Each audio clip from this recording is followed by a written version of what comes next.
राम राम, आप सभी को राम राम, सभी को प्रणाम। राम। ओम नमो भगवते श्रीमते रामानंदाचार्याय श्री सीतानाथ समारंभाम श्री रामानंदार्य मध्यमाम अस्मदाचार्य पर्यंतां वंदे श्री गुरु परंपराम। वंदे तुलसी के चरण कीनो जिनकी नो जग काज कलि समुद्र ओढ़त लख्यो प्रगट्यो सप्त समाज। गजाननं भूतगणातिसेवितं कपित्तजम्बूफलचारुभक्षणम् उमासुतं शोकविनाशकारकं नमामि विघ्नेश्वरपादपङ्कजं। राम राम।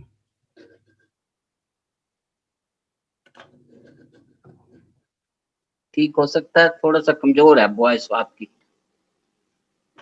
जी इसको थोड़ा सा वॉल्यूम आपकी तरफ से ठीक करना पड़ेगा।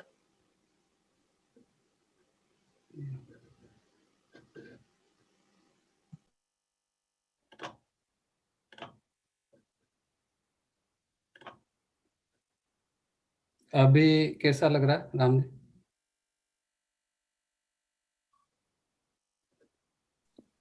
राम राम। मुझे तो ठीक लग रहा है, ठीक बाकी लोगों का नहीं पता मुझे। यहाँ भी सही आ रहा है। ठीक है प्रभु जी, ठीक है। राम। ठीक है।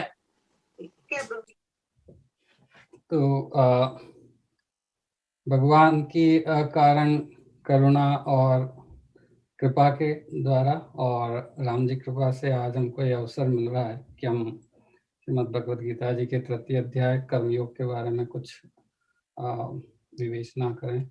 और सर्वप्रथम राम जी को बहुत बहुत धन्यवाद। राम जी के अथक प्रयास से हमारी साल भर अथक प्रयास से हमारी रुचि जागृत हुई और फिर यह अवसर दिया। तो जैसे पहले भी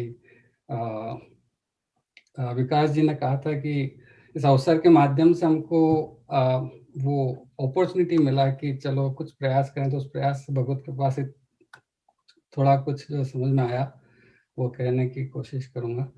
और फिर भगवान की श्रीमुख की वाणी है तो उस वाणी को यथायोग्य विवेचना करना वो तो संभव नहीं है, पर जैसा भी राम जी से सुना और जैसे विवेचना मैंने पढ़ी राम सुखदास जी महाराज और जो भी संत महात्माओं के प्रवचन हैं, तो उससे जैसा समझ में आया वैसा विचार प्रकट करने की मैं कोशिश करूँगा। तो भगवान जो कि मोर मुकुट और पीताम्बरधारी नीलांब श्यामल कोमलांग भगवान प्रेम और करुणा से हमें जो गीता मत का धो के हमें पिला रहे हैं, उन भगवान की 2 मिनट हम प्रार्थना संकीर्तन करें तो भगवान हमें सद्बुद्धि दें। हरे राम राम राम हरे हरे, हरे कृष्ण कृष्ण कृष्ण हरे हरे, हरे राम राम राम हरे हरे, हरे कृष्ण कृष्ण कृष्ण हरे हरे, हरे राम राम राम हरे हरे, हरे कृष्ण कृष्ण कृष्ण हरे हरे। गोविंद जय जय गोपाल जय जय राधा रमन हरि गोविंद जय जय, गोविंद जय जय गोपाल जय जय राधा रमन हरि गोविंद जय जय, गोविंद जय जय गोपाल जय जय राधा रमन हरि गोविंद जय जय, गोविंद जय जय गोपाल जय जय राधा रमन हरि गोविंद जय जय, श्री कृष्ण गोविंद हरि मुरारी, हे नाथ नारायण वासुदेवा श्री कृष्ण गोविंद हरे मुरारी, हे नाथ नारायण वासुदेवा श्री कृष्ण गोविंद हरे मुरारी, हे नाथ नारायण वासुदेवा, हे नाथ नारायण वासुदेवा, हे नाथ नारायण वासुदेवा। सियावर रामचंद्र की जय, उमापति महादेव की जय, पवन सुत हनुमान की जय, जय जय सीताराम, जय जय राधे श्याम। राम राम। आपको स्लाइड्स दिख रही हैं? जी। तो भगवान तीसरे अध्याय में कर्मयोग के बारे में बता रहे हैं। पिछले अध्याय में भगवान ने कहा कि कर्मण्येवाधिकारस्ते मा फलेषु कदाचन, कर्म पे हमारा अधिकार है पर फल पे हमारा अधिकार नहीं। उसी को आगे बढ़ाते हुए भगवान कर्मयोग की पूरी शिक्षा देने का यहाँ प्रयास है कि कैसे हम करते हुए कर्म करके हमारा भगवान के साथ योग हो। तो कर्मयोग श्रीमद् भगवद गीता तृतीय अध्याय में हम ये समझेंगे। और फिर जो इस अध्याय में अर्जुन जी भगवान से प्रश्न करते हैं कि ये जो युद्ध है बड़ा घोर कर्म है, और आपने कहा है कि कर्म से ज्ञान श्रेष्ठ है, तो फिर इस घोर कर्म को मैं क्यों करूं? आपकी वाणी ही मुझे मोहित कर रही है। तो इस विषाद की अवस्था में भगवान को कर्मयोग का ज्ञान दे रहे हैं। और फिर अर्जुन जी ये भी कह रहे हैं कि इस घोर कर्म से तो मैं भिक्षुक बन के अन्न मांगना पसंद करूंगा। तो इस स्थिति में हम भगवान की वाणी सुनेंगे। और भगवान इस अध्याय में सबसे पहले तो अर्जुन जी से पलायन करने की कोशिश कर रहे हैं, कर्मों से भागने की कोशिश कर रहे हैं कि मैं तो भिक्षुक बन के अन्न खाना पसंद करूंगा। तो भगवान पहले तो बोलते हैं कि इससे निष्कर्मता या कल्याण नहीं मिलेगा। और फिर भगवान उनका जो मेन प्रश्न है कि मैं कर्म क्यों करूं, निष्ठा के साथ क्यों करूं, उससे पहले भगवान बताते हैं कि हमारे कर्म होने कैसे चाहिए। और फिर उस पहले वो बता के उसके बाद भगवान बताते हैं कि हमें निष्ठापूर्वक कर्म क्यों करना है, फिर कर्म अगर करना है तो हमें कैसे करने चाहिए ताकि हम उसके दुष्परिणाम या पाप कर्म से बच सकें। और फिर अंत में अर्जुन जी फिर प्रश्न पूछते हैं कि ये सब सही है और इतना जानने के बाद भी मनुष्य दुष्कर्म क्यों करता है। तो भगवान फिर आगे बताते हैं कि दुष्कर्म का कारण क्या है, उससे हम कैसे बच सकते हैं। तो इस प्रकार आज हम समझने की कोशिश करेंगे। तो आगे बढ़ते हैं। सबसे पहले भगवान कह रहे हैं कि कर्मों से भागने से हमें निष्कर्मता या हमारा कल्याण नहीं है। और वो क्यों है? तो भगवान 5वें श्लोक में कह रहे हैं कि किसी भी क्षण मात्र में भी हम कर्म किए बिना नहीं रह सकते, क्योंकि प्रकृति के परवश हुए हम सब प्रकृति जन्य गुण हमसे कर्म कराएंगे। तो ये प्रकृति जन्य गुण क्या है? तो सबसे पहले तो जैसे हमको पता है, राम जी ने भी बताया कि ये सत्व रज और तम 3 प्रकार के गुण हैं, और ये गुण हमारे मन बुद्धि और सब पे प्रभाव रखते हैं, प्रकृति के वश हैं।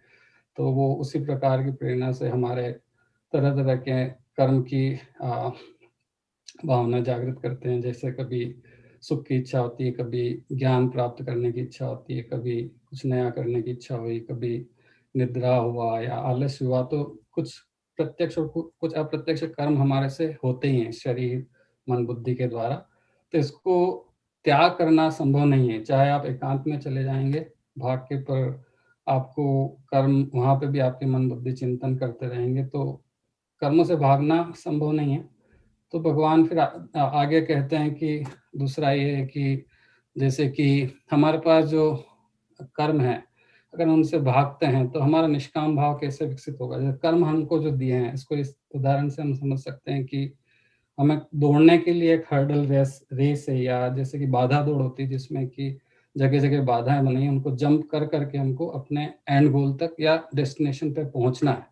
तो अगर हम उस गोल उस प्रिंसिपल को फॉलो करके पहुंचते हैं तो हमारा दौड़ना सफल हुआ। पर अगर हम बाधा को आसपास से उसको स्किप करते हुए या उसको छोड़ते हुए निकलते हैं, तो हमको जो भी एपरेटस या उपकरण जो मिला है हमने उसका सही से उपयोग नहीं किया, हम बेसिकली डिस्क्वालीफाई हो गए। तो इस तरह से कर्मों से भागने से हमें निष्कामता नहीं मिलेगी, और निष्कामता नहीं है तो फिर कल्याण मुश्किल है। इस प्रकार से एक बात है। और दूसरी बात यह है कि जैसे हमने देखा कि गुणों के प्रभाव में कर्म का प्रवाह रोकना संभव नहीं है, तो हम क्या करें?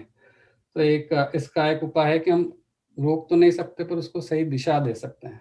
तो ये कर्मयोग उसी पे आधारित है कि हम किस प्रकार से अपने कर्मों को सही दिशा दें कि हमारा कल्याण हो सके। तो एक उदाहरण इसमें यह है कि जैसे गंगा जी हैं, तो गंगा जी का प्रवाह है, तो गंगा जी के प्रवाह को रोकना संभव नहीं है, पर हम नहर बना के गंगा जी के प्रवाह को सही दिशा दे सकते हैं। तो इस प्रकार से एक उदाहरण है उसमें। और जैसे रामायण जी में भी हमने देखा कि भगवान के प्रभाव प्रताप को देख के सुग्रीव जी महाराज को भी जैसे वैराग्य सा हुआ कि अब प्रभु कृपा करो यही भांति सब तजी भजन करो दिन राति। तो भगवान ने उस समय भी हंस के सुग्रीव जी को यही कहा कि अब मेरा जो वचन है कि बाली को मारना है, सीता जी खोज करना है, वो वृथा नहीं होगा, तो हमें कर्म तो करना ही है। तो इस प्रकार से कर्म को रोकने का प्रयास नहीं करना है, कर्म को सही दिशा देने का प्रयास करना, यही कर्म योग है। और इसी को हम आगे और समझेंगे कि दिशा कैसे दी जाए। तो आगे फिर जैसे कहा कि अब कर्म क्यों करने चाहिए, मेन प्रश्न था, पर अब उसको बताने से पहले भगवान कहते हैं कर्म कैसे होने चाहिए। और ये सबसे मुझे ऐसा प्रतीत हुआ कि बहुत महत्वपूर्ण भाग है। और इसमें भगवान सबसे पहले कहते हैं कि जैसे श्लोक में भगवान, 7वें श्लोक में भगवान कह रहे हैं कि हमें आसक्ति रहित होके समस्त इंद्रियों पे नियंत्रण करके कर्म करना है, कर्मयोग का आचरण करना है, वही श्रेष्ठ है। तो अब इसमें एक मेन बात हमने पहले भी बहुत बार सुनी कि हमें आसक्ति रहित होकर कर्म करना है।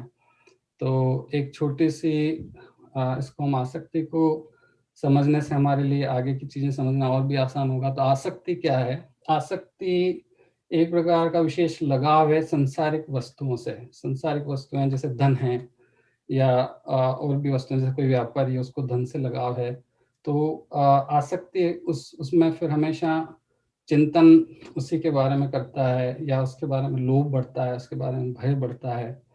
और इसी प्रकार से मतलब लगा रहता है व्यक्ति, जो कि जड़ वस्तु है उसमें, उसी में अपना समय व्यर्थ करता है। तो जैसे व्यापारी, उसको धन की आसक्ति है, तो वो हमेशा सोचता रहेगा कि धन कैसे बढ़े, धन जो मेरे पास है उसकी रक्षा कैसे हो। और जैसे रात को भी सो रहा है तो सोचेगा अब मुझे उससे इतना धन लेना है, मुझे उसे इतना धन देना है। तो उसकी आसक्ति के कारण उसने अपना सारा समय धन धन धन के बारे में सोचने में और कर्म करने लगा दिया। तो ये आसक्ति हमारे लिए ठीक नहीं है।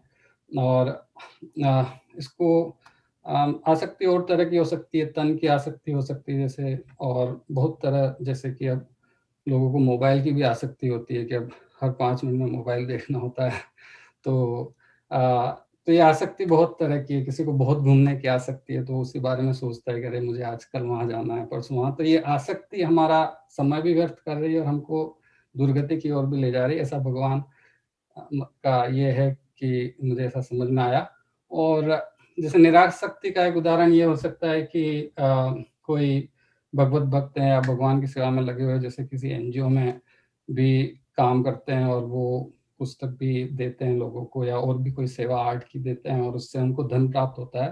पर वो धन जैसे मंदिर में वापस दे देते हैं और जो करते हैं, तो वो धन वो भी ले रहे हैं और धन के बारे में ट्रांजैक्शन हो रहा है, बट वो धन, उनका जो दिशा है वो सही है। तो उस दिशा के कारण वो रात को, उनको ये भी नहीं पता होता है कि मुझे धन किससे प्राप्त हुआ है और ये धन कहाँ जा रहा है। बस वो अपना कर्म किए जा रहे हैं और धन के साथ ट्रांजैक्शन कर रहे हैं। तो इस प्रकार से हमें समझना चाहिए कि लगाव, विशेष लगाव नहीं होना चाहिए सांसारिक जड़ वस्तु से, वो आसक्ति का त्याग हमें करना है।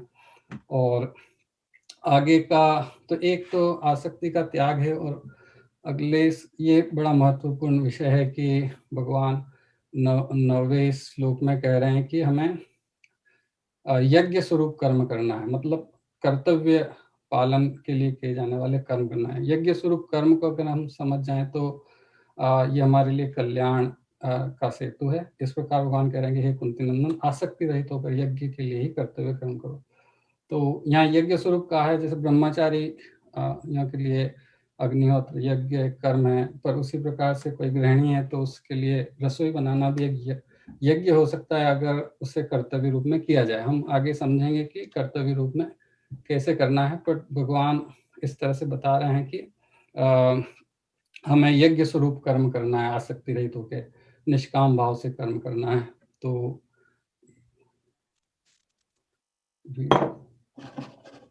वीडियो बंद हो गया।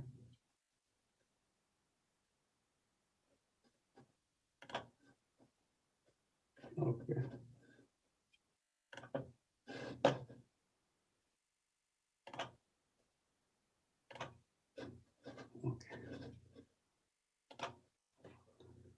हाँ, तो क्षमा चाहूँगा। तो अब ये निष्काम भाव से हमें कर्म करना है, तो इसके लिए भगवान अब आगे बताते हैं। तो श्लोक में भगवान यही करेंगे, यज्ञ स्वरूप कर्म या निष्काम रूप से हमें अपने कर्तव्य कर्म करने हैं। और उसके लिए हम थोड़ा हम बैकग्राउंड अगर समझें कि हमारी स्थिति क्या है, तो ये विषय ज़्यादा अच्छे से समझ आ पाएगा, मुझे ऐसा लगता है। तो पहले भी राम जी ने और जैसे सौरभ जी जिगर जी के भी उसमें प्रसंग आया था कि हमारी स्थिति क्या है, हम वास्तव में आत्मा है। तो ये अगर चित्र आप देख पा रहे हैं तो मैंने कोशिश की है कि जोड़ तोड़ के जैसे बना पाऊँ। तो हम आत्मा है और जो आत्मा है वो भगवान का अंश है।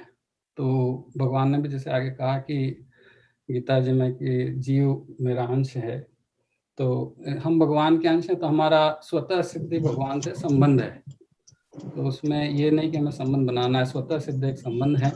और भगवान और हम चेतन हैं और सच्चिदानंद रूप हैं। तो हमको वैसे मतलब चेतन रूप में देखना चाहिए। और जो चीज़ें हम देख रहे हैं जैसे स्थूल शरीर हमको जो संसार से मिला है, क्योंकि हमने खुद बनाया नहीं है। जो चीज़ें हैं जैसे शरीर है या शरीर भी 3 प्रकार का है हमारे पास, जैसे कि स्थूल शरीर है जो हमको बाहर से दिखता है, और सूक्ष्म शरीर है जिसमें हमारे मन बुद्धि और प्राण रहते हैं। फिर उसके बाद एक कारण शरीर है जिसमें हमारे विद्या संस्कार है, जिसके कारण हमें ये अविद्या है कि बंधन है। तो जो शरीर है वो संसार है और संसार से प्राप्त है और वो जड़ है। और हम आत्मा और परमात्मा भगवान हम चेतन हैं, पर इनमें कोई वास्तविक कोई संबंध नहीं है। पर आत्मा ने संसार से या शरीर से एक संबंध मान लिया है। जैसे कि हम स्वप्न में कोई संबंध मान लेते हैं तो उसके सारे सुख दुख हमको अनुभव होने लग जाते हैं। तो उसी प्रकार से जड़ पदार्थ से हमने संबंध मान लिया है, तो उसका अभाव या उसकी सुख दुख सारे हमको अनुभव होते हैं, और ये ही बंधन कारक है। तो ये एक मेन बात है कि हम आत्मा है और स्थूल शरीर हमें संसार से मिला है। क्यों मिला है ये भी हम देखेंगे, पर वास्तव में हमारा कोई संबंध नहीं है, बट एक माना हुआ संबंध है जो बंधन कारक है। और इसी क्रम में भगवान कहते हैं कि शरीर बड़ी कृपा से मिलता है। कबों करी करुणा नरदेही देत ईस बिनु हेतु सनेही। तो भगवान जो हैं बिना ही कारण के जब करुणा करते हैं तो ये नर शरीर मिलता है। और फिर भगवान रामायण जी में जैसे जब सभा बुलाते हैं तो एक प्रमुख बात यही कहते हैं कि यही तन कर फल विषय न भाई स्वर्गों स्वल्प अंत दुखदाई। तो इस शरीर का जो विषय है, इसका फल विषय भोगने के लिए नहीं है।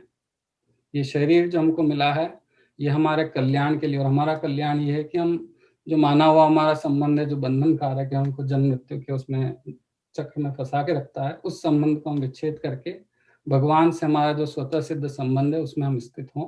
ये इसके लिए शरीर हमको मिला है, ऐसा कहते हैं। और उसके लिए भगवान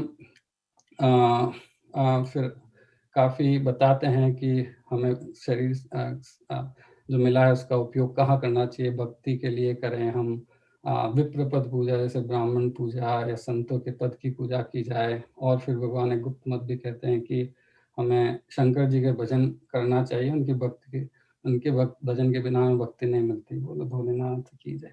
तो इस प्रकार से भगवान कुछ बताते हैं कि हमको शरीर का उपयोग कहाँ करना है। पर एक बात प्रमुख है कि हमें शरीर का उपयोग विषय भोग में नहीं करना है, और शरीर का उपयोग हमें अपना बंधन जो है इसको जन्म मृत्यु के बंधन में छुड़ाने में लगाना है। एक और उदाहरण जैसे उस विवेचना में है कि रामसुदास जी महाराज की विवेचना में है कि जैसे कि हम जैसे कोई हम एम्प्लॉय हैं, हम जैसे कहीं काम करते हैं किसी ऑफिस में, तो ऑफिस वाले हमको बहुत सारी चीज़ें देते हैं, जैसे कि हमको टेबल दिया, चेयर दिया, सारे उपकरण दिए हैं जिसका हम प्रोडक्शन कर रहे हैं। जैसे कुछ हम किसी बिस्किट बनाने वाली फैक्ट्री में, तो बिस्किट बनाने के लिए हमको सारा सामान दिया है। तो वो सारा सामान हम ऑफिस में यूज़ करते हैं, ऑफिस में यूज़ करके वहाँ प्रोडक्शन भी कर दिया, सब कर दिया, पर वो सारी चीज़ें हम अपनी नहीं मानते और अपने घर लेके नहीं आते हैं। तो इसी प्रकार से जो हमको संसार से शरीर और सारी चीज़ें मिली है, उसका जो गोल है हमें उसके लिए यूज़ करना चाहिए। तो अब तो इस प्रकार से हमें मानना चाहिए। और जो हम घर लेके आते हैं वो वेतन या सैलरी घर लेके आते हैं। तो हमारे लिए जो हम इतना संसार के जो क्रियाकर्म हो रहे हैं उनसे हमारा क्या मिलेगा, तो हमें जो मिलेगा, जो योग मिलेगा भगवान से, वो हमारा वेतन है। तो इस संसार ये उपकरण हमारे लिए नहीं है, पर जो भगवान से योग है वो हमारा फल है, अगर हमने इन सारे उपकरणों को सही से यूज़ किया है। तो ये उदाहरण उसमें अच्छा था। तो इस प्रकार से शरीर का उपयोग हमें अपने कल्याण के लिए करना है, ये और भोगों के लिए नहीं करना है, इसका एक सार था। और दूसरी बात ये है कि जो शरीर है और शरीर से जो कर्म हो रहे हैं, जो फल पैदा हो रहे हैं, उन पे हमारा अधिकार नहीं है। क्योंकि जैसे कि हमको लगता है कि जैसे हम सॉफ्टवेयर इंजीनियर हैं, तो कोई भी लैपटॉप और सब ऑफिस से मिला है, बट जैसे कि हमने कोई अच्छा प्रोग्राम लिख लिया, तो हमको लगता है कि अरे वाह, मैंने चला दिया। ऐसा लगता है लाइक आई डिड इट, ऐसे-ऐसे लोग करते हैं। पर उसमें हम देखें तो हमारा योगदान नगण्य, इस भाव से अगर देखें कि शरीर है, शरीर का सारा जो पुष्टि हो रही वो संसार की चीज़ों से हो रही है, जैसे वायु है, जल है, प्राण वायु है, वो सारी संसार से मिल रही है। और फिर देश काल परिस्थिति वो हमको है प्रारब्ध से मिली है। तो हम अगर इस परिस्थिति में नहीं होते, तो हम ये कर्म कैसे कर पाते। और उसके बाद अदृश्य रूप से भी इंद्रिया, देव, पितर, ऋषि, पितर सभी लोग हमारी सहायता करते हैं। तो उस भाव से देखा जाए तो संसार की वस्तुओं के द्वारा क्रिया होकर और फल पैदा हो रहा है, और हम हमारा उसमें योगदान नगण्य है। तो हमको एक ये चीज़ भी रखनी चाहिए, कर्तव्य अभिमान ना हो, और संसार की वस्तुओं से संसार का कर्म हो रहा है, तो हमारा उसमें कोई फल पे अधिकार नहीं है। तो ये दो बातें प्रमुख हैं समझने के लिए आगे का जो उदाहरण है। और एक उदाहरण ये है कि अब संसार की वस्तुएं, सारे शरीर सब संसार के हैं, तो एक शरीर दूसरे की सहायता कर रहा है, तो उसमें कोई बड़ा बड़ा है छोटा नहीं है। जैसे कि हाथ हाथ का यूज करके मुंह को धोया जाता है, तो हाथ को ये अभिमान नहीं होता कि अरे मैंने मुंह को धोया है। तो इस तरह से संसार के अंग संसार की सेवा कर रहे हैं, तो इस भाव से हमें संसार की क्रियाओं को समझना चाहिए और कर्तव्य अभिमान नहीं होना चाहिए। तो अगली बात हम समझेंगे कि हमारे लिए है कि जैसे भगवान ने कहा आसक्ति रहित होकर कर्तव्य कर्म करना है। अब कर्तव्य कर्म क्या है वो समझने के लिए पहले जैसे निष्काम का भाव से हम कर्म करेंगे तो हम कर्तव्य कर्म कर पाएंगे। अब उससे पहले हम ये समझें कि वास्तव में हम गलती से सकाम कर्म कैसे कर रहे हैं। जैसे कि हम सकाम इसमें कर्म करने में हम क्या करते हैं कि सबसे पहले तो हमारा प्रेरणा स्रोत है वो होता है कि हम किसी स्वार्थवश करते हैं कि मुझे भोग करना है, मुझे ये पदार्थ अच्छा लग रहा है, जैसे कि जलेबी अच्छी लग रही है तो 5 की जगह मैं 10 खाऊंगा। तो इस प्रकार से भोग की होती है। कुछ आसक्ति है, जैसे धन की आसक्ति बताई कि आसक्ति के उसमें हम रात दिन लगे रहते हैं। कामनाएं हैं हमारी, मुझे ये करना है, मुझे ये बनना है। और जैसे यश की इच्छा है कि लोग मुझे बहुत अच्छा कहेंगे, इसके लिए मुझे ये करना है। या ममता है कि ये मेरा पुत्र है या ये मेरा परिवार है, तो इनके लिए मुझे ये करना है, वो करना है। तो इस प्रेरणा से अगर हम कर्म करते हैं तो हमें एक गलत कर्ता भाव सा रहता है, अभिमान सा रहता है, अच्छा मुझे ये करना, अच्छा मुझे ये। और फिर हम उसी शक्ति पूरी लगाते हैं, पर फिर हमारे उसमें फल की इच्छा जागृत होती है कि अच्छा, मतलब हमारा जो स्टार्टिंग पॉइंट है वही गलत है, तो हमारे अंदर फल की इच्छा जागृत होती है। और फिर हमको लगता है कि इस फल पे भी मेरा ही अधिकार है, क्योंकि हम दूसरी चीज़ें भूल जाते हैं और हम उसी पे फोकस हो जाते हैं कि बस इस कामना के लिए मैंने काम किया है, तो ये फल पे मेरा अधिकार है। और ये प्रोसेस करने से संसार से जो हमारा संबंध है वो दृढ़ हो जाता है कि हम उस जो हमने देखा कि जो बंधन कारक मानव संबंध है उसमें और प्रगाढ़ता आती है कि हम उसी के बारे में सोचते हैं। और फिर अगर ये प्रगाढ़ता बनती है तो भगवान से जो हमारी पृथकता हुई है, जो दुर्गति है, उस दुर्गति में और बढ़ोतरी हो जाती है, हमारी और ज़्यादा पतन होता है। तो ये सकाम भाव कर्म करने से हमारा दुर्गति बढ़ती है। और दूसरी बात ये कि इसका जो साइड इफेक्ट है, अगर फल अच्छा मिला तो हमारा लोभ बढ़ेगा। आज 1 करोड़ कमाया, 5 करोड़ कमाएंगे। या फल अच्छा नहीं मिला तो हमें क्रोध होगा कि अरे ये हो नहीं पाया, इतनी मेहनत किया। और फिर मोह भी हो सकता है कि अरे उसी के बारे में चिंतन करें और दूसरी चीजें सब छोड़ दें। और इस तरह से मतलब सारे विकार भी होंगे और दुर्गति भी होगी। ऐसा कहा गया है कि सकाम भाव से कर्म इसलिए ना करें, जैसा मेरी समझ में आया। और तो इसका सॉल्यूशन ये है कि हमें निष्काम भाव से कर्म करना है। तो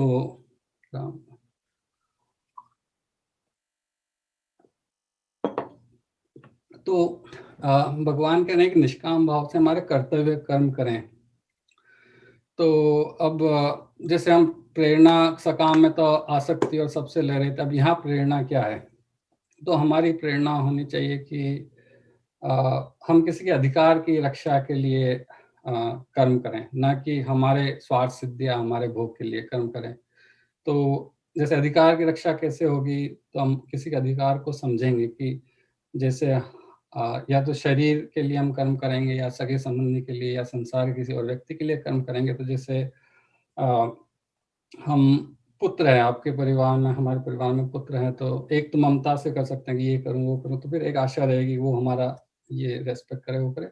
और अगर पुत्र है और इस घर में जन्म लिया है तो उनके अधिकार क्या हैं? क्योंकि भगवान ने इस घर में जन्म दिया है तो उनके अधिकार हैं कि उनके पिता या माता उनका पालन करें, संरक्षण करें या उनको अच्छी तरह मार्गदर्शन करें। तो अगर उनके अधिकार ये हैं, तो हम अगर पिता हैं या माता हैं तो हमारा कर्तव्य हो जाता है कि हम धन अर्जन करके उनको अच्छी शिक्षा दें, अच्छा मार्गदर्शन करें, समय निकाल के उनके लिए हम उचित एनवायरनमेंट दें और सारा कुछ करें।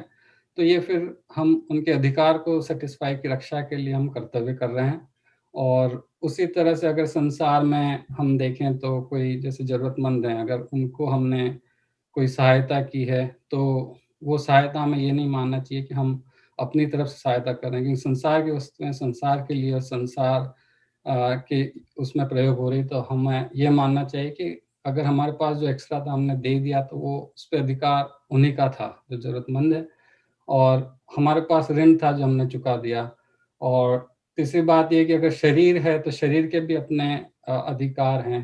तो जैसे हमको जो शरीर और जो मिला है उसका अधिकार है कि स्वस्थ रहना और सुख शांति से रहना, स्थायी सुख शांति से, उसके लिए भी हमें कर्म करना चाहिए। और जो कर्म है कि हमें भोगों से बचेंगे तो स्वस्थ भी रहेगा।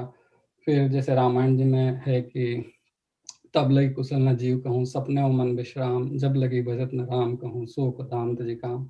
तो जब तक हम शोक के जो धाम हैं, ये कामना ये सब नहीं तजेंगे, तब तक मन को विश्राम नहीं हो सकता। तो हमें इसी प्रकार से विकार छोड़ने चाहिए और इस प्रकार से हम इस शरीर की अधिकार की रक्षा कर सकते हैं, सेवा कर सकते हैं। तो इस प्रकार से हम अधिकार का बोध, अधिकार का हम प्रेरित होके अपने कर्तव्य का बोध होके जब हम आगे बढ़ते हैं, तो जो क्रिया करते हैं उसमें जो फल प्राप्त हुआ है, तो उस फल की हमें इच्छा नहीं रखनी चाहिए। फल में अपना अधिकार नहीं रखना चाहिए। और पहले हमने डिस्कस किया कि शरीर है और हमारा जो कंट्रीब्यूशन है, हमारा योगदान किसी भी कर्म क्रिया में नगण्य है या नहीं है, तो फिर फल पे हमारा अधिकार नहीं है और फल की हमें इच्छा भी नहीं करनी चाहिए, क्योंकि हम आगे पढ़ेंगे कि आगे अध्याय में है कि गहना कर्मणो गति, तो हम समझ भी नहीं सकते कि इतनी गहन कर्मों की गति है तो क्या फल होना चाहिए, तो हम वो फल की इच्छा और अधिकार हमें नहीं रखना चाहिए। और अंत में सबसे महत्वपूर्ण बात है कि जो भी हम कर रहे हैं, कर्म कर रहे हैं या फल जो हमें मिल रहा है उसे भगवान को अर्पण करना चाहिए। तो भगवान आगे के श्लोक में कहते हैं ये कि हमें जो भी है कर्म और फल, वो जैसे भी है, जो मेरे समझ में आया कि हमें भगवान को अर्पण करना है। तो भगवान को अर्पण करने का क्या मतलब है? तो राम जी ने भी जैसे अभी सेशन में, भक्ति योग सेशन में समझाया था कि आत्मनिवेदन, हमें जो भी है वास्तव में सारी चीज़ें भगवान की है, तो हमें भगवान को अर्पित करके और उससे जो हमको प्रोडक्शन या जो भी मिल रहा है उसे भगवान को ही निवेदित करना है। तो ये एक नेचुरल प्रोसेस है, बस हमको समझना चाहिए या भगवान की कृपा से हमें समझ में आना चाहिए। और फिर जैसे हम गाते भी हैं कि आरती में तेरा तुझको अर्पण क्या लागे मेरा, तो अगर उसको मन से हम माने तो हम ऐसा कर सकते हैं, तो उसको गहराई से सोचना चाहिए।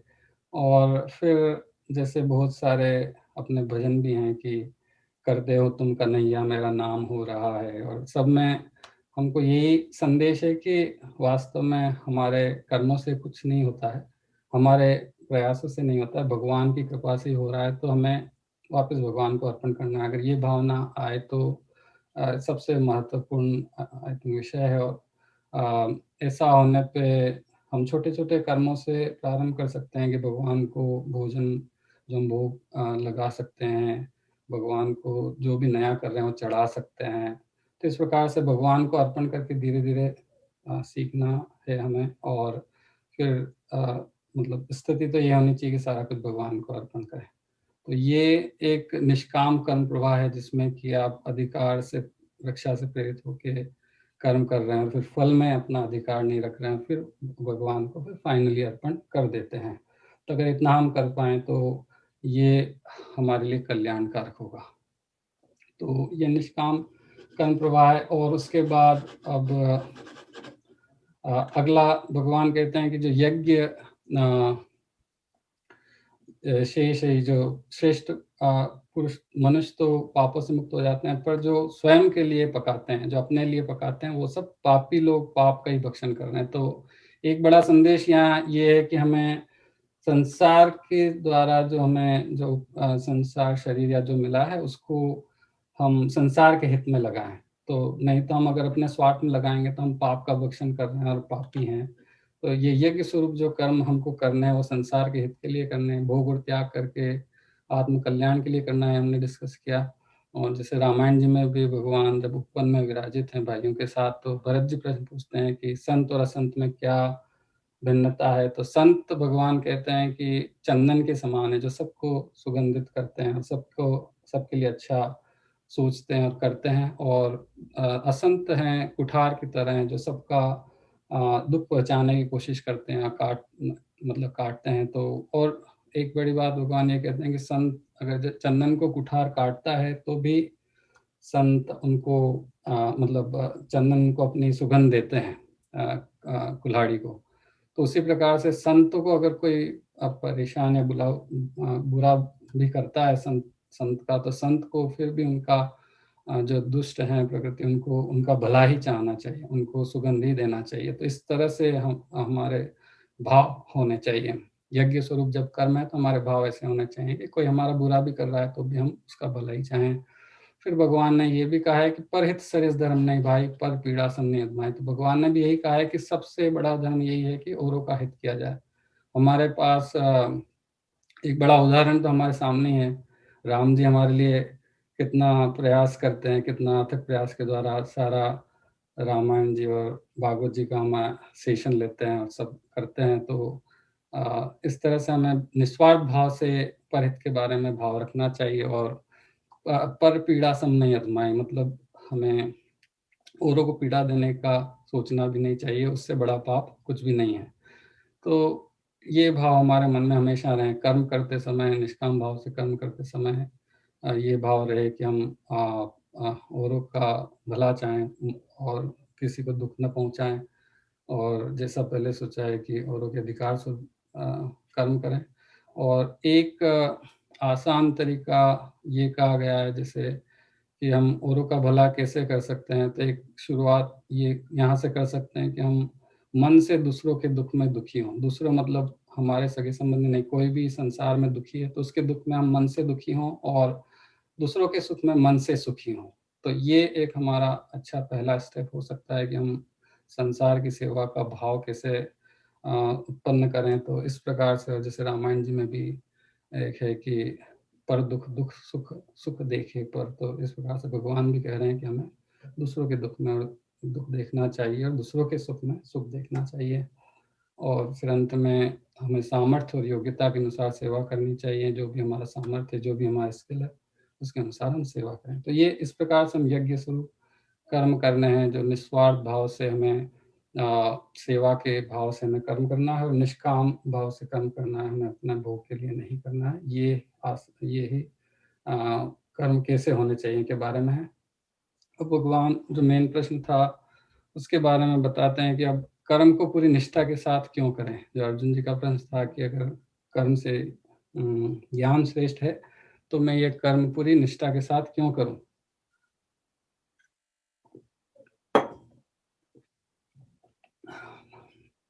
तो अब इसमें भगवान सबसे पहले तो कहते हैं कि इस श्लोक में भगवान कह रहे हैं कि जो कर्म है वो वेदों से उत्पन्न हुए हैं और वेद अक्षर ब्रह्म से प्रकट हुए हैं। तो इसलिए अगर कर्तव्य कर्म या यज्ञ स्वरूप कर्म जैसे हमने कहे हैं वैसा करेंगे तो उसमें सदैव परमात्मा प्रतिष्ठित है। तो उसमें सदैव परमात्मा का निवास है, क्योंकि भगवान वेद भगवान की वाणी है, तो अब उसमें अगर हम उसका वेद विहित कर्म कर रहे हैं तो ये हमारे लिए परमात्मा जिसमें प्रतिष्ठित है वही कर्म कर रहे हैं। भगवान आगे भी कहते हैं कि आसक्ति रहित होकर अगर हम इस प्रकार के कर्म करते हैं तो मनुष्य परमात्मा को प्राप्त हो जाता है। तो निष्ठापूर्वक हम कर्तव्य कर्म करने से हम परमात्मा को प्राप्त हो सकते हैं। तो एक तो इसलिए हमें निष्ठापूर्वक कर्म करने चाहिए। और फिर भगवान आगे कहते हैं कि जो श्रेष्ठ मनुष्य जो जो आचरण करते हैं दूसरे मनुष्य वैसा वैसा ही आचरण करते हैं। तो हमारे जो श्रेष्ठ हैं संत महात्मा सभी भक्तगण, उन्होंने जो आचरण किया है वो कर्मों को निभाने का आचरण किया है। तो उनका आचरण भी अगर हम देखें और हम उसको आगे बढ़ाने की हम उसको फॉलो करने की कोशिश करें तो उसके अनुसार भी हमें कर्तव्य कर्म पूरी निष्ठा के साथ करने चाहिए।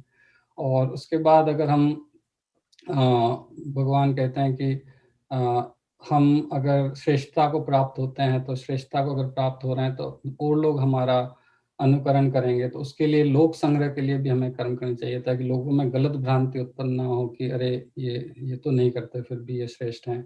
तो इस तरह से हर प्रकार से कर्म करना हमारे लिए उचित है, कर्तव्य कर्म करना उचित है। और एक बात भगवान और भी आगे के श्लोक में कहते हैं कि हमें औरों को विचलित नहीं करना चाहिए। हम अगर श्रेष्ठता को प्राप्त होते हैं तो औरों को अगर और उत्साहपूर्वक कर्म कर रहे हैं तो हमें उनको विचलित नहीं करना चाहिए, उनको सकाम भाव उनका हटे ये कोशिश करना चाहिए, पर कर्म से उनका उत्साह कम ना हो। अगर वो शास्त्र विहित कर्म कर रहे हैं तो उनको हमें विचलित नहीं करना चाहिए, ऐसा भी भगवान कहते हैं आगे के श्लोक में। तो इस प्रकार हमें समझना चाहिए।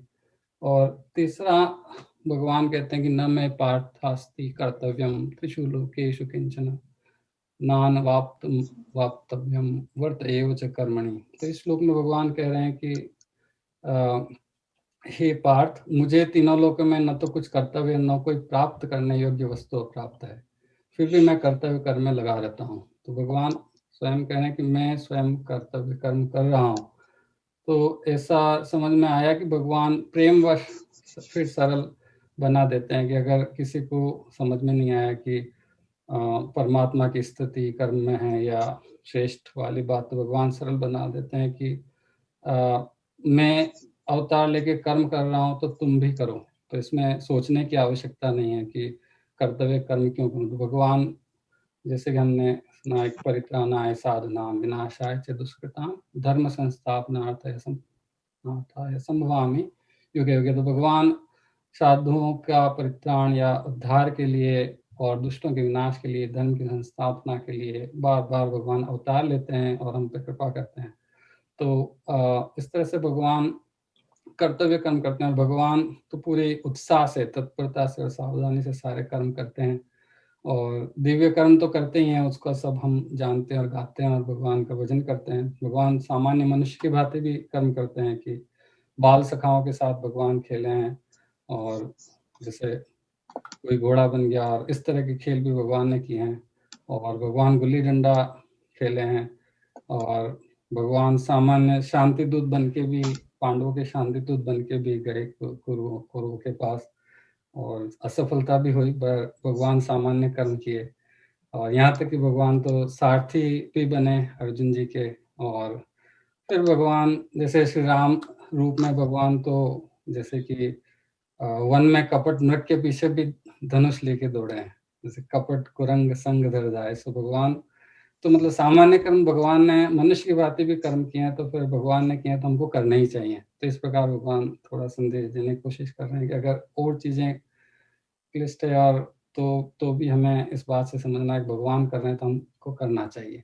तो इस प्रकार से कर्तव्य कर्म के बारे में भगवान ने कहा कि हमें निष्ठापूर्वक करने चाहिए हमारे कल्याण के लिए और भगवान के आज्ञा का पालन करने स्वरूप हमें कर्तव्य कर्म करने हैं। और उसके बाद भगवान कह रहे हैं कि और भी भगवान बीच में उदाहरण देते हैं कि हमें सृष्टि चक्र के पालन के लिए, शरीर निर्वाह के लिए सारे कर्म करने चाहिए। सृष्टि चक्र का पूरा चक्र का उदाहरण दिया है और उसमें भगवान ये भी कह रहे हैं देवता और सबके साथ मिलजुल के हमें कर्म करने हैं। तो हम अच्छे कर्म करेंगे तो देवता हमें सामग्री देंगे और हम हमारे कर्तव्य कर्म और भी कर पाएंगे। तो इस तरह से एक चक्र है और उस चक्र के हमें मिलजुल के सारे कर्म करने हैं। तो इस प्रकार से हमें कर्म करना है। अब अब एक महत्वपूर्ण विषय है कि हम अब कैसे होने चाहिए, अब कैसे करने चाहिए, हमें कर्तव्य कर्म कैसे करने चाहिए। तो इसके बारे में भगवान कह रहे हैं कि हमें विवेकवती बुद्धि के द्वारा संपूर्ण कर्तव्य कर्मों को, भगवान कह रहे हैं तू विवेकवती बुद्धि के द्वारा संपूर्ण कर्तव्य कर्मों को मेरे अर्पण करके फिर कामना, ममता और संताप रहित होकर युद्ध रूप कर्तव्य कर्म को कर। और जो मनुष्य दोष दृष्टि से रहित होकर इस प्रकार मेरे मत का अनुसरण करते हैं, कर्मों के बंधन से मुक्त हो जाते हैं। तो भगवान यहाँ कह रहे हैं कि विवेकवती बुद्धि के द्वारा संपूर्ण कर्तव्य कर्मों को मेरे अर्पण करो और फिर कामना, ममता और संताप रहित होकर करें। हमने पहले भी उसमें समझा कि भगवान को अर्पण करना है और सारे कर्तव्य कर्मों को भगवान को अर्पण करना है। और क्यों करना है? क्योंकि भगवान की शक्ति से ही है। तो थोड़ा बहुत वैसे समझा था हमने। और हर छोटे छोटे कर्म से हम भगवान को अर्पण कर सकते हैं। भोग लगाने से लेके बड़े बड़े कर्मों तक हम भगवान को अर्पण कर सकते हैं। और भी बातें हमने समझी कि कामना, ममता और संताप एक निष्काम भाव से करना है, कि कामना ना हो, ममता ना हो और संताप भी ना हो कि अगर कुछ फल नष्ट हो जाए, मतलब नहीं मिलता है या नष्ट होता है, तो हमें उसका संताप नहीं करना चाहिए। तो इस प्रकार से भगवान कह रहे हैं। इसमें एक महत्वपूर्ण बात यह है कि विवेकवती बुद्धि के द्वारा भगवान के अर्पण करना है। तो हम कर्तव्य कर्म करके अर्पण कर सकते हैं कि हाँ ये भोजन बना दिया तो भगवान को अर्पण कर दिया, पर विवेकवती बुद्धि, अब यहाँ समझना है कि विवेक क्या है और बुद्धि क्या है। तो जैसे वहाँ समझ में जो आया मुझे कि विवेक को हम एक तरह से ऐसे समझ सकते हैं कि आत्मा की आवाज़ है। एक उदाहरण है कि एक भक्त हैं जो शेयर मार्केट में काम करते हैं और उनको किसी ने जैसे वो 25,000 उनकी मंथली सैलरी थी और उन्होंने किसी ने उनको प्रतिभा को देख के, जान पहचान के थे, उन्होंने 2.5 करोड़ का ऑफर दिया पर मंथ। पर उसमें थोड़ा सा ये था कि काम सारा लीगल नहीं था। तो उनको अपने बुद्धि के अनुसार तो लगा कि इससे मतलब मेरे जो रिस्पॉन्सिबिलिटी, उत्तरदायित्व जल्दी चले जाएंगे, या मंदिर में भी मुझे बहुत कंट्रीब्यूट करने की इच्छा है तो मैं वहाँ करूँ और सब करूँ। तो इस प्रकार से एक बुद्धि के अनुसार तो ये ठीक लगा। तो उन्होंने अपने गुरु से पूछा तो उन्होंने कहा कि भगवान को ऐसे अनैतिक धन की आवश्यकता नहीं होती। भगवान स्वयं लक्ष्मी जी भगवान की दासी हैं, तो भगवान को अनैतिक धन की आवश्यकता नहीं है। हमें शुद्ध रूप से कर्म करना चाहिए, शुद्ध रूप से धन कमाना चाहिए। और उसमें विवेक ये है कि अगर विवेक इसमें मिश्रित करें इस बुद्धि में, तो ये शुद्धता नहीं है, इल्लीगल है, तो इसमें शुद्धता नहीं है। तो बुद्धि तो कह रही है कि सारा कुछ अच्छा है, पर विवेक कह रहा है कि ये इसमें शुद्धता नहीं है, इसमें ये सही नहीं है क्योंकि ये इल्लीगल है। तो बुद्धि के साथ विवेक का मिश्रण होना चाहिए, तभी हम सही कर्म कर पाएंगे। एक और उदाहरण हम देख सकते हैं कि जैसे कि हम भोजन बहुत स्वादिष्ट बना सकते हैं, लो कैलोरी बना सकते हैं, या बहुत भी इंग्रेडिएंट्स मिला सकते हैं, बट अगर भगवान शुद्धता से न बना और भगवान को भोग लगाए बिना ग्रहण करें तो वो फिर विवेकपूर्ण नहीं है। जैसे बुद्धि से हम बहुत अच्छा बना सकते हैं, पर विवेक से हम उसको शुद्ध बनाना चाहिए। तो एक तरह से विवेक को हमको आत्मा की आवाज़ समझना चाहिए और उसको हमको बुद्धि के साथ मिला के कर्म करना चाहिए और फिर उसके साथ भगवान को अर्पण करना चाहिए। मतलब पूरे मन से भगवान को हम अर्पण करें, इस तरह से समझाया गया है। और दूसरा, आगे के श्लोक में भगवान कह रहे हैं कि राग द्वेष इसमें बड़ी बाधा है। तो राग द्वेष क्या है कि राग द्वेष हमारी ऐसा समझ में आया कि सूक्ष्म कामनाएं हैं, हमारी सूक्ष्म कामनाएं जो बड़ी होकर स्थूल कामना का रूप लेती है। और ये सूक्ष्म कामनाएं हमारे जो विशेष द्वंद्व हैं, जैसे कि क्या सुख है, हमारे लाइक्स और डिसलाइक टाइप का है, अच्छा बुरा क्या है ये हमने सोच रखा है, अपना पराया क्या है सोच रखा है, सुख दुख क्या है हमने सोच रखा है, तो उससे हमारे राग द्वेष होते हैं। तो एक एग्जाम्पल है कि जैसे हम किसी पार्क में जाते हैं और वहाँ पे जैसे दो बच्चे लड़ रहे हैं, तो उन दोनों की बात हम प्यार से सुनते हैं और निष्पक्षतापूर्वक डिसाइड करते हैं कि अरे तुमने ये गलत किया, तुमने ये गलत किया, और दोनों को सही से शिक्षा देते हैं, सब कुछ अनबायस्ड वे में करते हैं। तो ये हमारा बिना राग द्वेष के कर्म हुआ। पर अगर हम सोचें कि अगर उनमें से एक बच्चा आपका है या हमारा है, तो हमारे अंदर राग द्वेष उत्पन्न हो जाता है कि ये फिर हम अनबायस्ड वे में काम नहीं कर पाते हैं, क्योंकि हमको लगता है कि हमारे बच्चे ने सही किया होगा या उस बच्चे ने गलती की होगी, और उस प्रकार से हम उसको शिक्षा देते हैं। तो जब राग द्वेष आ जाता है तो हम निर्णय और निष्पक्षता नहीं रख पाते हैं। तो ये एक राग द्वेष का उदाहरण है, और भी काफ़ी उदाहरण है राग द्वेष के। तो राग द्वेष से हमें दूर रहना चाहिए, राग द्वेष मिटाना बहुत ज़रूरी है, नहीं तो हम निष्काम कर्म या कर्तव्य कर्म करने में एक बहुत बड़ी बाधा है। और एक उदाहरण है कि राग द्वेष को मिटाया कैसे जाए। तो राग द्वेष मिटाने के लिए एक तरीका तो ये है, जैसे कि एक अपनी मोटर या कार कोई खराब हो जाती है तो हम उसका मैनुअल पढ़ते हैं, और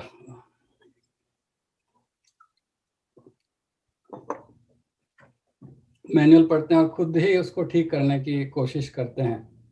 तो वही अगर हम इस पे अप्लाई करें तो हम अपने मन और इंद्रियों को नियंत्रण करके और राग द्वेष से मुक्ति पाने की कोशिश कर सकते हैं।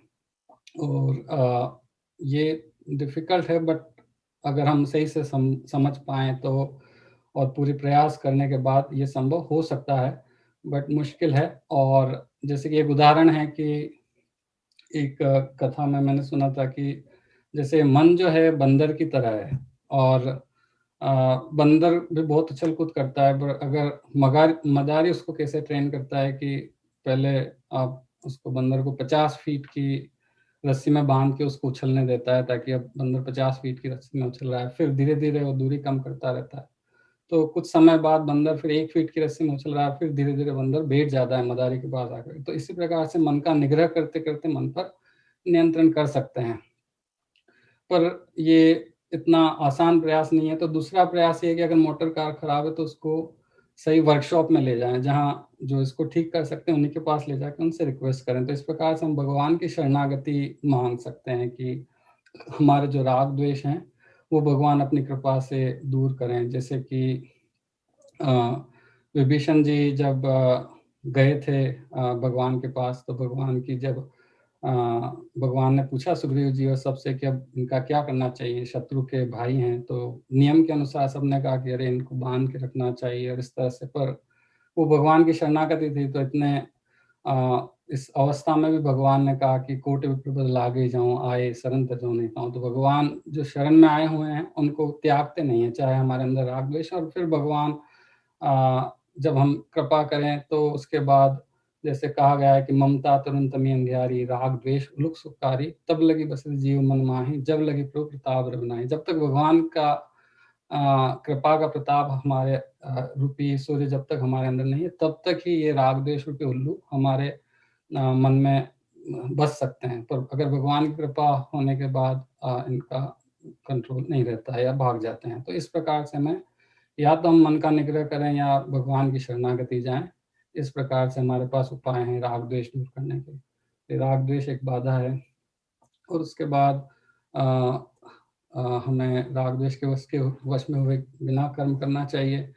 अब इस प्रकार से भगवान ने बताया कि हमें कर्म कैसे करने हैं, सब भगवान को अर्पण करना है, कामना आसक्ति संताप रहित होकर राग द्वेष को हटा के हमें कर्म करना है।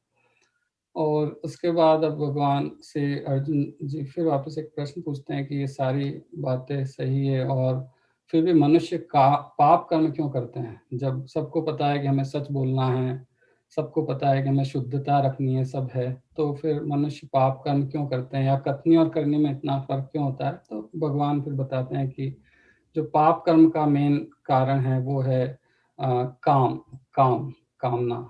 तो ये जो काम है बहुत खाने वाला और महापापी है, और ये हमारा नित्य वेदी है। और इसमें जैसे कि ये कामनाएं हैं, तो ये कामनाएं कभी तृप्त नहीं होने वाली, और ये रजोगुण से उत्पन्न है कि मुझे ये करना है, मुझे वो करना है, उस तरह के भाव से ये कामनाएं उत्पन्न होती है। और बहुत खाने वाला पापी, आज 1 करोड़ का हम कामनाएं करेंगे तो फिर 5 करोड़ की कामना उत्पन्न होगी, और ये सारी कामनाएं बढ़ती जाएगी, और ना हमको 1 करोड़ वास्तव में मतलब प्राप्ति कुछ नहीं है उससे। तो ये सारी चीज़ें हमें कामनाओं से हमें ये सारे पाप हैं, और इस तरह से बहुत खाने वाला एक हमारा नित्य वेदी है। मतलब ऐसा नहीं कि आता हो जाता है, हमें साथ में है। और ये कामनाएं कर्म कैसे काम करती है, तो भगवान कह रहे हैं कि ये विवेक को ढक देती है। जो विवेक हमने देखा कि विवेक से ही हम शुद्ध कर्म या सही दिशा में कर्म करते हैं, उस विवेक को कामना ढक देती है। और ये कामना बहुत अपना सा लगता है कि अच्छा हो रहा है मेरे साथ, ये अच्छा हो रहा है, पर ये हमेशा के लिए नित्य वैरी है, हमारा शत्रु है और कठिन भी बहुत है। तो भगवान कहते हैं कि इसको मार दो, इसको एक तरह से भगवान आज्ञा दे रहे हैं कि कामनाओं को हमें पूरी तरह से खत्म करना है, पर ये एक दुर्जय शत्रु है। तो आगे भगवान कह रहे हैं कि किस तरह से करना है। तो भगवान ने कहा है कि कामनाओं का वास इंद्रिय, मन और बुद्धि के भी परे है, और जो इंद्रिय, मन, बुद्धि के परे है और ये सब तरफ फैले हुए रहते हैं। जैसे कि कामनाएं मन, बुद्धि, इंद्रिया सब में कामनाएं रहती है। तो इस प्रकार से ये शत्रु उनके भी परे बैठा हुआ है और सब जगह फैला हुआ है। तो इनको इंद्रियों को वश में करके और ज्ञान विज्ञान और विज्ञान का नाश करने वाला, ये ज्ञान विज्ञान का नाश करने वाला एक पापी है। तो इसको बलपूर्वक हमें मारना है। तो पूरा शक्ति और बल से हमें कामनाओं का नाश करना है।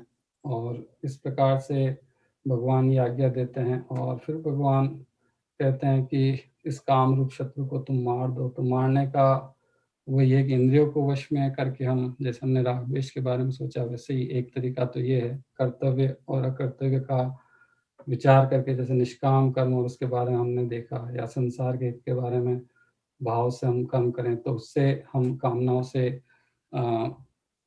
कामनाओं को मारने का प्रयास कर सकते हैं। और फिर एक और प्रयास कामनाओं का ये है कि भगवान की फिर शरणागति जाना और भगवान से ही रक्षा प्रार्थना करना।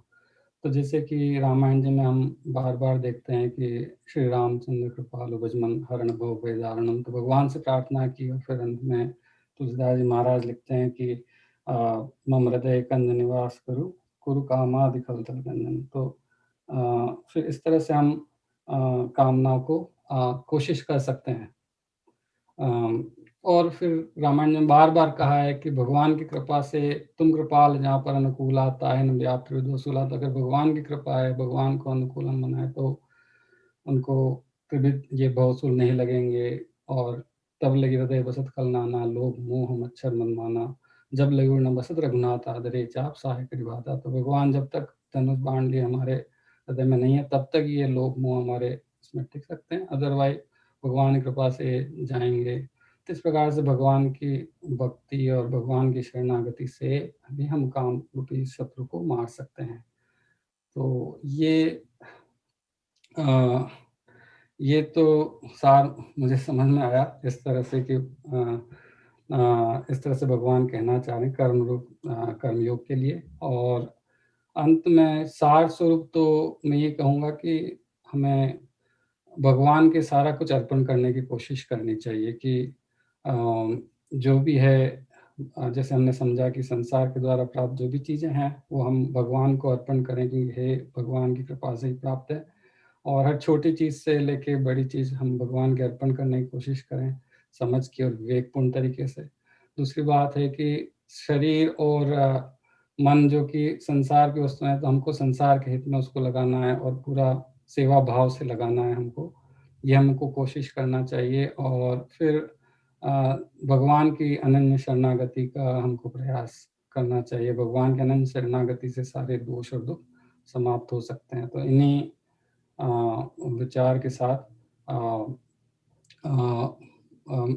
ये विचार मेन समझ के रूप में मैं कहना चाहूँगा। और अंत में यही कहूँगा कि जैसे अगर आपको सत्संग से कुछ भी लगा है कि समझ में आया है या तो आप हमारे जो मेन सत्संग राम जी ले रहे हैं उसको अटेंड कीजिए, आपको कई गुना अधिक लाभ होगा, ऐसा मुझे लगता है। और जरूर से उसे सुनिए। और अंत में सभी के लिए मैं प्रार्थना करूँगा कि भगवान सब पर बहुत कृपा करें। और आपसे भी प्रार्थना करूँगा कि आप सब मेरे लिए सीताराम जी से प्रार्थना करें कि भगवान सारे अपराधों को क्षमा करके और अपने श्री चरणों में मुझे स्थान दें। तो यही कह के मैं अंत में सभी को धन्यवाद जिन्होंने प्रत्यक्ष अप्रत्यक्ष रूप से सहायता की है जो प्रेजेंटेशन के लिए, सभी का बहुत बहुत धन्यवाद। राम राम।